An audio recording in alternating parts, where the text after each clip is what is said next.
Today, there are people trying to dictate how the domain name system, known as DNS by the cool kids, and by association, the internet as a whole, works. Unfortunately, many of these powerful individuals and others don't understand what exactly DNS is. This video is for them and for anyone else that wants to learn about DNS. We are going to go over the basics of what DNS is, how it works, and how if you use the internet, it affects your life daily. Think you know what DNS is already? Stick around anyway, you might learn something. Here at DNS Made Easy, we love DNS, and could obviously spend hours going into each and every detail, but we're only explaining the basics here. If you ever decide to run for public office someday and want to make decisions on DNS, this'll help. Okay, let's begin. The domain name system is indisputably one of the most important and overlooked parts of the internet. Without DNS, the internet as we know it today would collapse, and we would all be licking stamps to pay our bills, driving to an actual store to purchase something, reading the newspaper to see what movies were showing, or buying little round pieces of plastic called CDs to get our music. How can we say that DNS is this important? We all know, or should know, that the computers that make up the internet are set up in large networks that communicate with each other via underground or underwater wires and are identified using strings of numbers known as IP addresses. Since the majority of us lack the mental capacity to sort through and retain hundreds of numerical series, DNS is used to translate an actual name into these numbers. But how does the domain name system work? In a web browser, let's say you enter the URL www.example.com as an example. When you type www.example.com into your address bar, you will actually be looking for www.example.com . Yes, there is a dot at the end of the domain name, one that you never see and one that you never type. When you type in www.google.com, you are actually going to the page www.google.com . Seriously, try it out. Oh wait. Okay, look, that's long enough. Anyway, that end dot represents the root of the internet's namespace. The root.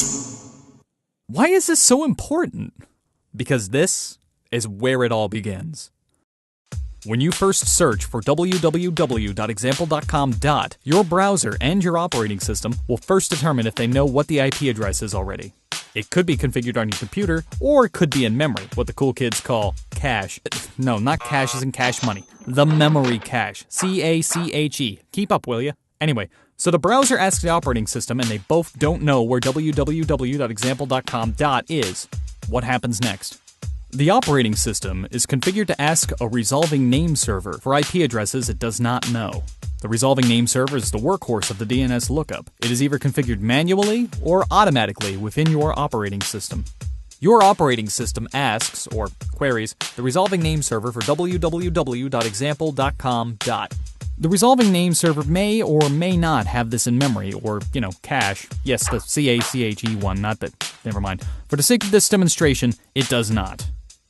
The only thing that all resolving name servers should know is where to find the root name servers. Yes, that enigmatic dot that appears at the end of every domain name you type into that address bar. The root name servers will reply with, I don't know, but I do know where to find the com name servers. Try there. The com name servers are called the top-level domain name servers, or TLD name servers. The resolving name server then takes all of this information from the root name servers, puts it in its cache, and then goes directly to the COM-TLD name servers. When the resolving name server queries www.example.com, the TLD name servers respond, I don't know, but I do know where to find the example.com name servers. Try there. This next set of name servers are the authoritative name servers. So how did the COM-TLD name servers know which authoritative name servers to use? With the help of the domain's registrar. When a domain is purchased, the registrar is told which authoritative name servers that domain should use. They notify the organization responsible for the top-level domain, the registry, and tell them to update the TLD name servers.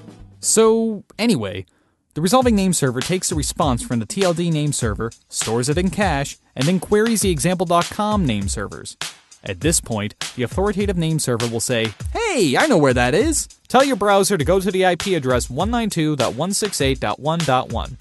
The resolving name server takes this information from the authoritative name server, puts it in cache, and gives a reply to the operating system.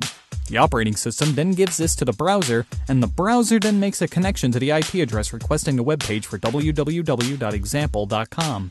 Pretty cool, huh? While the process seems complex, and believe me, it is, This whole cycle takes less time than it takes you to blink an eye. DNS was designed to work extremely fast and efficiently. It is an integral part of the internet.